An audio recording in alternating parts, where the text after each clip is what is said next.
Bismillahirrahmanirrahim. Assalamualaikum warahmatullahi wabarakatuh. Waalaikumsalam. Salatu wassalamu ala rasulillah. Teman-teman yang disayang Allah, hari ini kita bersama Mas Zasli Perdana Kusuma. Beliau General Manager daripada Front One Harvest Hotel Wonosobo. Sehat Masku? Assalamualaikum warahmatullahi wabarakatuh, Ustaz. Waalaikumsalam warahmatullahi wabarakatuh. Sehat aja kan Masku ya? Sehat, alhamdulillah. Alhamdulillah. Masku, by the way, kita mau ngobrol-ngobrol santai. Gimana sih ceritanya Masku kok bisa sampai sini tuh, gimana ceritanya? Sampai Wonosobo? Iya. Jadi sampai Wonosobo ini sebenarnya memang kita ada rollingan ya. Yeah. Di hotel ini kan pas di grup Azana ini, Ana bergabung di grup Azana ini sudah mulai dari zaman di Kendari, Surabaya. Terus di Surabaya itu dapat rollingan lagi nih di tahun kemarin, tepatnya tahun kemarin itu pindah ke Wonosobo. Insyaallah. Cuman jujur tidak kebayang untuk Wonosobo gitu, karena ternyata di Wonosobo begitu indah, alamnya juga begitu, Masya Allah. Tapi sebelumnya tahu Wonosobo itu di mana, Mas Go? Kalau kita ya setiap kita di rolling kan kadang kita googling ya, tapi kalau yang kota-kota memang yang sudah tahu kita tidak perlu googling lagi, kayak Surabaya tidak perlu googling lagi. Kendari kemarin sempat googling. Nah, Wonosobo kita googling juga sempat, karena memang Wonosobo ini di mana gitu ya. Yeah. Wonosobo ini apa di kota lain, apa ternyata di Jawa Tengah. Nah, terus kok perjalanannya tidak bisa ditembus oleh kereta api ataupun pesawat gitu kan. Akhirnya oke juga, menarik juga, karena memang pada saat itu datang ke sini kita masih pandemi waktu itu. Pandemi yang benar-benar Wonosobo waktu itu kita Jawa Tengah parah lah waktu itu ya, tahun kemarin itu parah-parahnya. Terus apa Mas Go yang paling berkesan sama Wonosobo nih? Wonosobo ini satu lagi tadi banyak sekali Ustadz Ana dapatkan berkah di sini. Keberkahan itu adalah datang dari kotanya sendiri. Kotanya sendiri pertama satu nyaman. Allah. Nyamannya itu adalah sejuk Ustadz. Yang dimana kita merasakan kota besar itu ya. Kota besar itu hiruk pikuk di jalan. Apalagi kalau kita lagi, biasanya kita sales call ya.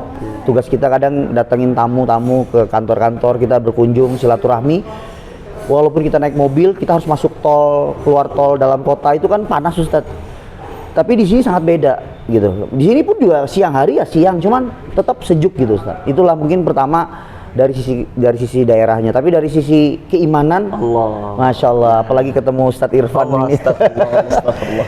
Gimana Mas dari sisi keimanan gimana? Dari sisi keimanan itu semakin Ana merasakan sekali di sini, semakin betul-betul kita menjadi taat beribadah. Terus kalau mau dibilang bahkan mengutamakan sholat di awal waktu, terutama khususnya dari sisi keimanan yang agama ini Ustaz. Tapi tentu pasti sebelum sekarang pun kita sama-sama belajar untuk senantiasa dekat sama Allah dan Rasulnya, jaga sholat tepat waktu. Sebelumnya juga udah pernah kan Mas tentunya. By the way, tahun berapa sih Mas Zasli qadarullah masyafal Allah izinkan bertemu dengan seseorang yang membuat Mas Zasli terus saya pengen hijrah, kayaknya sekarang waktunya nih. Kan biasanya setiap orang pasti punya sosok ya Mas. Ya. Kayak misalkan kami dulu dibersamai oleh Ustadz Khalid Basalama, kemudian dibersamai kembali oleh para asatid yang lain juga. Kami menimba ilmu dari YouTube lewat Ustadz Hanan, Buya Yahya, Ustadz Muhammad Nuzul Zikri, Ustadz Adi Hidayat pun juga demikian. Kami bahkan sampai datang langsung ke majelis ilmunya beliau. Kalau Mas Zasli itu apa lewat sosial media yang saya kok kayaknya kena ya cuplikan ini buat saya banget itu. Apa sih Mas? Iya. Baliknya. Awalnya hijrahnya saya ini Ustadz sebenarnya sudah berkali-kali Ustadz, bolak-balik malah. Jadi kalau boleh dibilang dulu pernah hijrah, terus akhirnya terperosok lagi. Nah, itu tahun berapa? Itu tahun 2014-15 itu sudah mulai dikenal dengan namanya sunnah, itu sudah mulai kenal. Artinya mulai puasa, artinya karena kan anak ini kan lebih menyukai ya, jadi ada kita menyukai suatu ibadah. Nah, dengan puasa sunnah Kamis, sunnah Senin Kamis ini itu sudah mulai di 2015 itu, dan itu pertama kali the first GM waktu itu. Masya Allah. Dan itu lebih hebatnya adalah pada saat itu posisi kita di Papua Ustaz. Nah tapi ya seiring perjalanan, karena kan Ana juga di Papua itu ada yang di Jayapura, ada yang di Manokwari. Nah jadi pada saat itu, jadi ada titik yang dimana Ana tiba-tiba terjerumus lagi gitu, karena memang faktor lingkungan ya. Jadi faktor waktu itu faktor daerah dan areanya.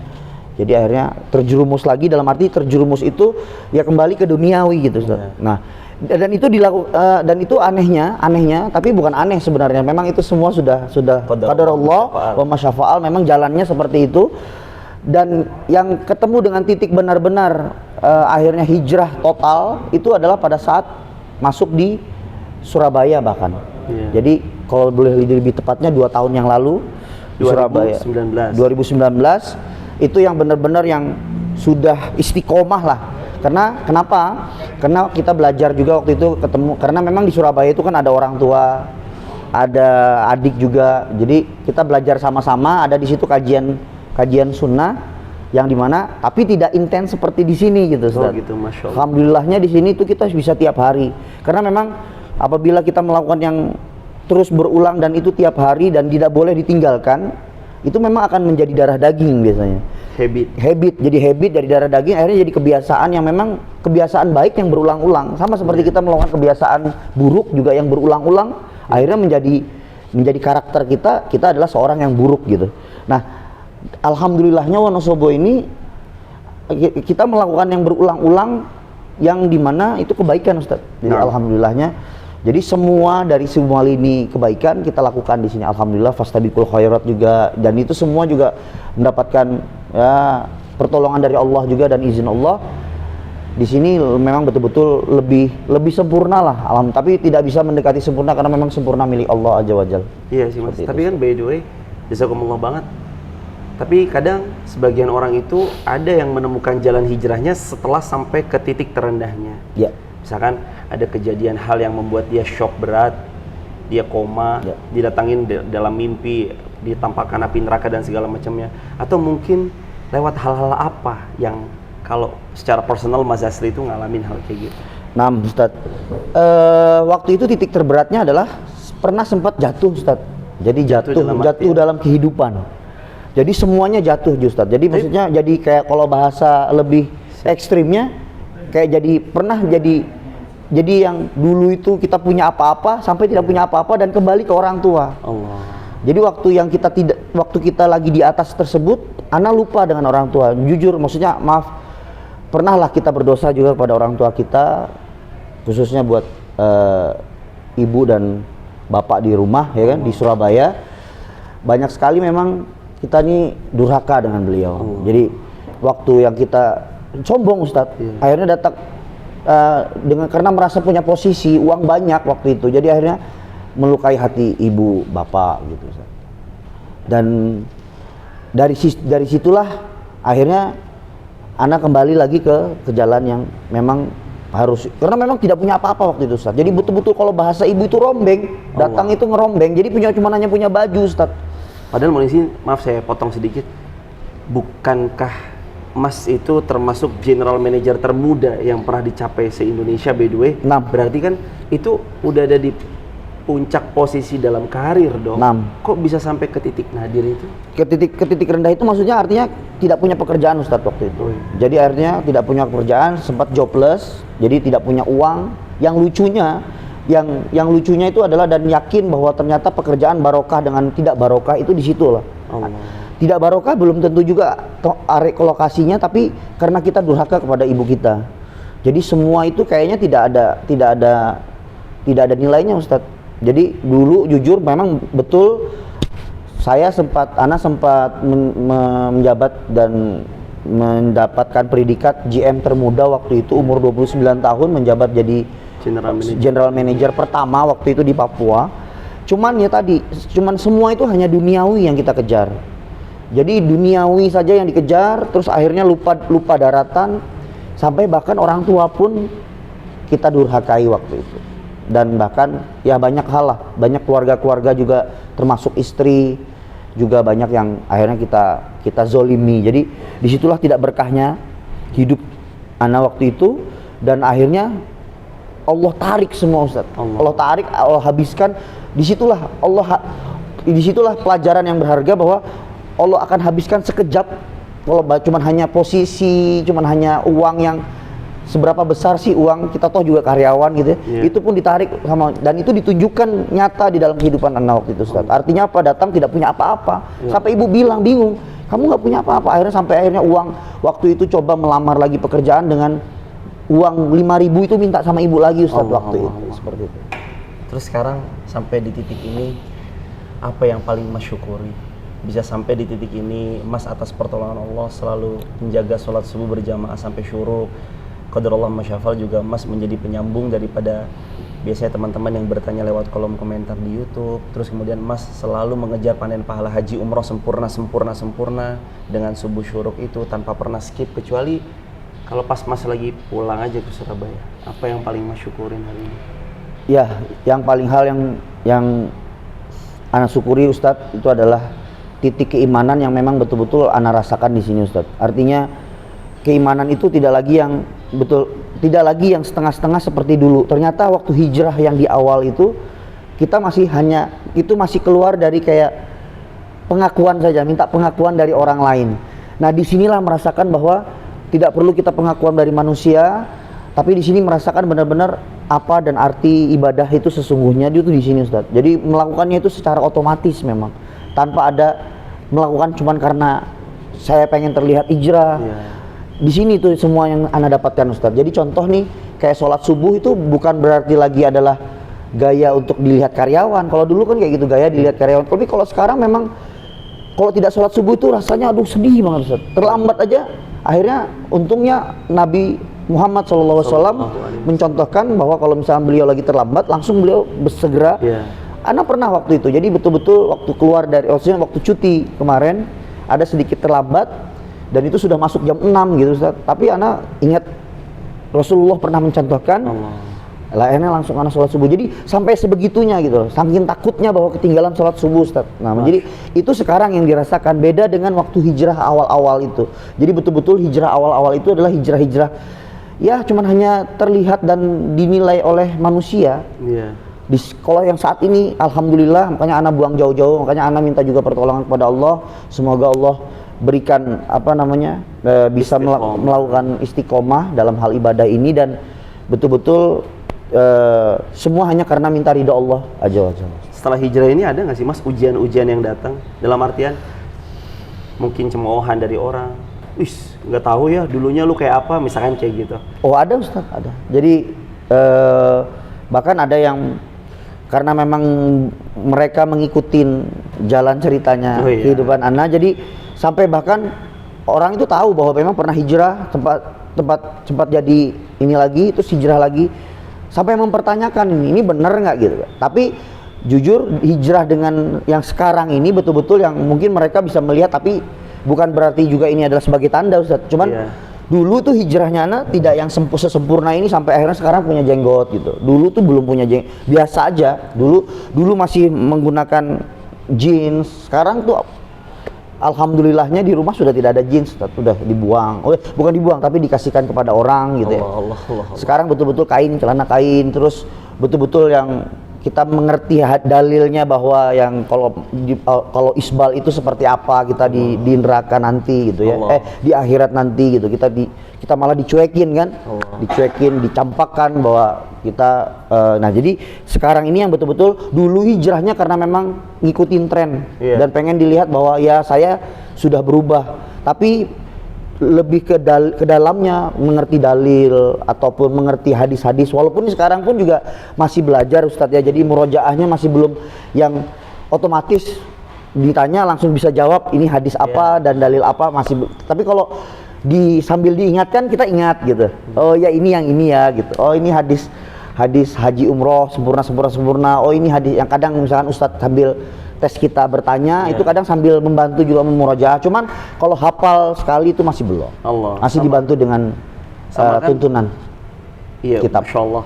Sama kan kami qadarullah masyafa'al ada kajian di Garung itu udah cukup lumayan banyak yang nyoba dalam artian coba naik 2 minggu nggak kuat, alasannya jauh, coba naik 3 minggu atau 3 pekan ya lebih tepatnya ya, 3 ahad 3 pekan gitu nggak kuat, alasannya apa? Terlalu dingin dan apa segala macam.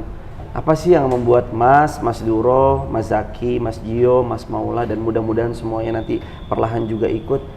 Yang saya perhatiin dari tanggal, saya bahkan sampai nyatet ya, 7 September 2020 sampai sekarang 9 bulan kurang lebih sampai per hari ini Juni.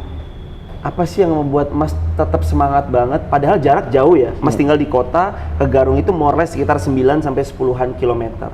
Dan itu setiap subuh pasti prepare-nya sebelum azan subuh dong. Karena kan kita mengejar jamaah subuh di sana. Nah, Ustaz. Apa sih yang membuat Mas itu semangat banget dan nggak pernah skip sedikit pun, kecuali pas Mas lagi emang ada uzur syar'i kayak liburan nengok orang tua di Surabaya atau kayak gimana? Ya itu lagi tadi Ustadz, karena sekarang saat ini benar-benar yang hijrahnya itu benar-benar hijrah yang secara kafah Ustadz. Allah, amin insyaallah.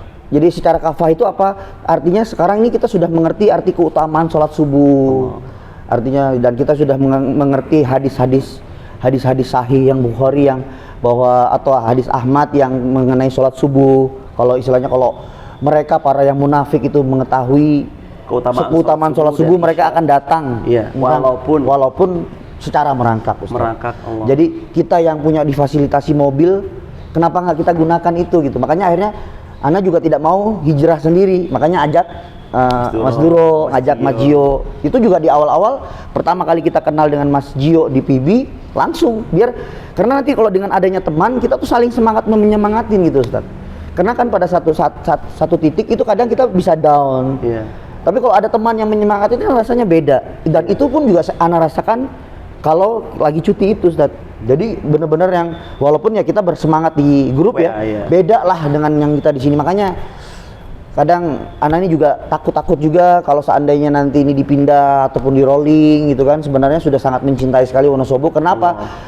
Karena alatnya Ustaz. Artinya teman-teman soleh yang satu frekuensi ini akan sulit yang kita dapat di lain. Walaupun kata Ustaz itu mungkin di lain juga akan ada, tapi kan yang sekarang ini sudah terbentuk Ustaz maksudnya. Jadi kalau sudah terbentuk ini kan tinggal menjalankan dan tinggal ya terus aja lagi menambah keimanan kita gitu.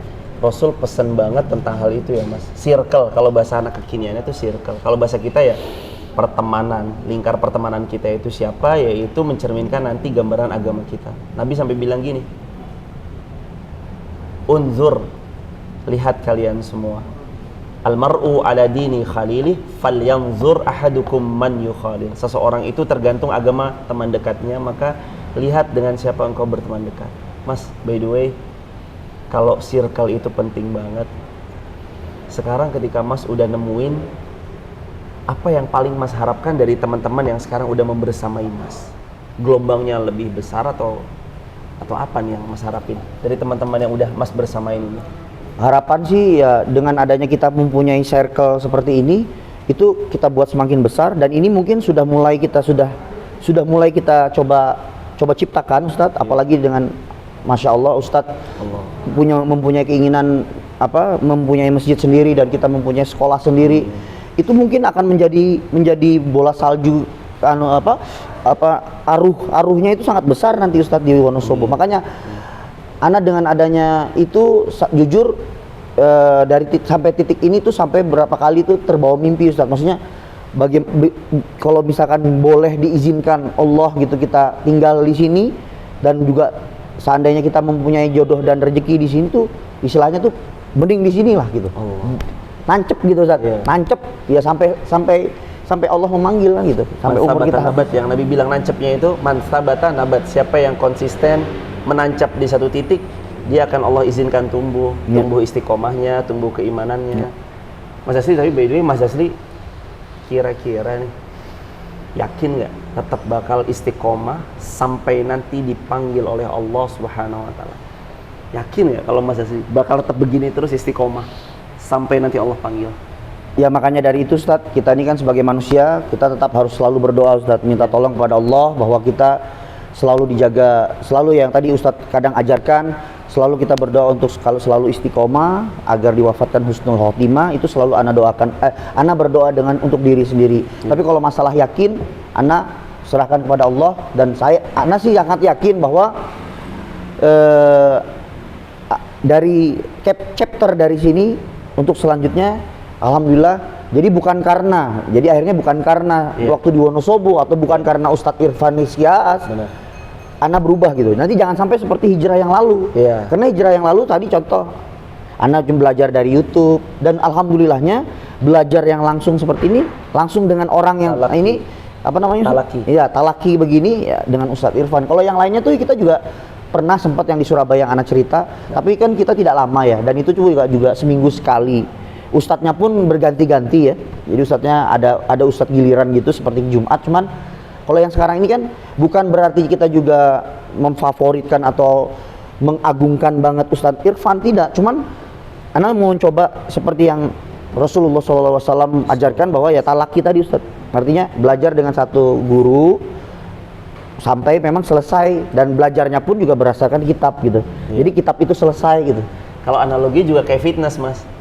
Ini ada ruang fitness dan kita masuk, kita nyobain semua alat, itu lebih sulit untuk jadinya badan kita six-pack, kecuali kalau kita fokusin bulan ini saya mau bentuk apa dulu, tricep atau bicep, atau kakinya lah atau apa gitu. Dan itu juga metode generasi terdahulu selalu kayak gitu, mereka emang mencari guru, didalami, seperti misalkan Al-Imam Syafi'i berguru pada Imam Malik bin Anas, kemudian secara dalam baru kemudian Imam Malik, ada nggak kira-kira jika saya sudah selesai menurut Anda, ada nggak kira-kira kepada guru siapa saya hendak pergi? Akhirnya kata beliau, ya udah kamu pergi nih Imam Abul Hasan Asy-Syaibani, muridnya Imam Abu Hanifah. Sebegitunya mereka itu belajar, satu guru dalam, selesai pindah guru lain. Masya Allah. Jadi emang istiqomah itu butuh ujian, istiqomah itu pasti butuh effort, butuh usaha. Apa sih yang kira-kira bisa memotivasi buat diri Mas personal yang nanti bisa dipendar ke teman-teman, tip-tip buat istiqomah? Ya, mungkin untuk teman-teman yang baru hijrah, khususnya teman-teman hoteliers yang ada di seluruh Indonesia, ayo saatnya sekarang kita juga orang hotel, hotel juga bisa tetap nyunnah, dan hotel juga tetap bisa hijrah, karena sekarang sudah semakin banyak teman-teman hotel kita juga sudah semakin mendekatkan diri kepada Allah, sudah tidak seperti dulu. Jadi tips yang pertama adalah untuk mendapatkan kita supaya istiqomah, pertama dari niatnya dulu, Ustaz. Maksudnya niatnya dari awal kita untuk melakukan ibadah ini apa nih? Ya kan semuanya kan innamal amalu binniyat. Jadi semua amal tergantung pada niatnya. Jadi kalau misalnya kita niatnya di awal sudah pengen memang ya pengen viral, pengen show off, itu akan dengan sendirinya kita tidak akan bisa jaga istiqomah. Nanti ya itu lagi kalau kita bilang ada nanti pada saat di luar dari tidak adanya teman-teman HAS atau tidak adanya Ustadz Irfan, ya saya jadi orang yang seperti biasanya, karena sudah bermuka dua gitu. Jadi memang itu dari niat itu memang wajib supaya ria itu sudah tidak ada. Dan yang kedua syaratnya adalah lakukanlah berulang-ulang. Jadi lakukanlah berulang-ulang, setelah niat sudah kita lakukanlah berulang-ulang. Maksudnya jangan sampai bosan untuk melakukan amal tersebut. Kan kadang nih ya Jumat lagi ya bagi-bagi nasi lagi, bagi-bagi nasi. Jangan ada itu. Jadi memang benar-benar seolah-olah seperti kita konsumsi makan dan minum. Dan memang setiap Jumat saatnya kita memang mengeluarkan berbagi gitu. Setiap jam 3 saatnya kita bangun. Itu kan otomatis yang seperti itu yang kita setting di kehidupan kita. Dan itu Ana yakin sangat berat bagi teman-teman hotel, karena ya mungkin bisa dilihat sangat begitu jarang seorang yang mempunyai posisi top leader kayak seperti Ana ini sebagai GM itu bisa meluangkan waktunya ya. Kadang kebanyakan banyak alasan adalah wah karena inilah, karena itulah gitu. Karena eventnya rame lah, karena kamarnya rame lah ya. Kami pun di sini juga kamar rame apa segala macam. Cuman waktunya sholat kami tinggalkan sholat. Jadi waktunya sholat kita tinggalkan kegiatan. Kami tinggalkan kegiatan dan saatnya sholat langsung sholat berjamaah. Jadi artinya itu langsung dipaksa. Nah satu lagi ibadah itu memang harus dipaksa. Karena kalau ibadah itu tidak dipaksa, ya tadi entarnya kita itu nanti akhirnya menjadi kebiasaan lagi, kita kembali kepada lalainya kita. Seperti itu Ustaz. Mungkin seperti itu tips. Cuman hanya ada 2 tips. Jadi lakukanlah terus berulang-ulang dan jangan pernah bosan. Dan kita paksa. Ihris. Semangat. Ihris. Baik teman-teman dirahmati Allah. Ini baru episode kecil aja ya, Masya Allah, qadarullah masyafal. Sebenarnya Mas Asli, saya pengen banyak ngobrol, banyak hal yang pengen saya tanyain, termasuk juga tadi yang Mas singgung sedikit tentang dunia, hubbud dunia. Kok bisa setinggi itu di puncak karir, masih mau mendengarkan, masih mau mencari ilmu. Padahal namanya orang udah di puncak karir kan, notabene mayoritas ya siapa lo kan gitu ibaratnya. Gue nih ya di sini loh dan segala macam. Insya Allah kayaknya kita sambung the next dengan izin Allah wa masyafal, dengan izin Allah juga tentunya. Karena qadarullah habis ini kita bakalan ada kajian dulu sama Ustadz Rifki Ja'far Thalib. Naam. Jazakumullah Mas Asli. Semoga Wa Allah iyyakum, terus Ustaz. lancar berkah. Amin ya Rabb. Teman-teman, Doakan kami Ustaz. Amin, sama saling mendoakan. Iya. Insya Allah kita sama-sama belajar istiqomah dan mudah-mudahan kita diwafatkan dengan husnul khatimah. Amin ya Rabbal Teman-teman, alamin. Assalamualaikum warahmatullahi wabarakatuh.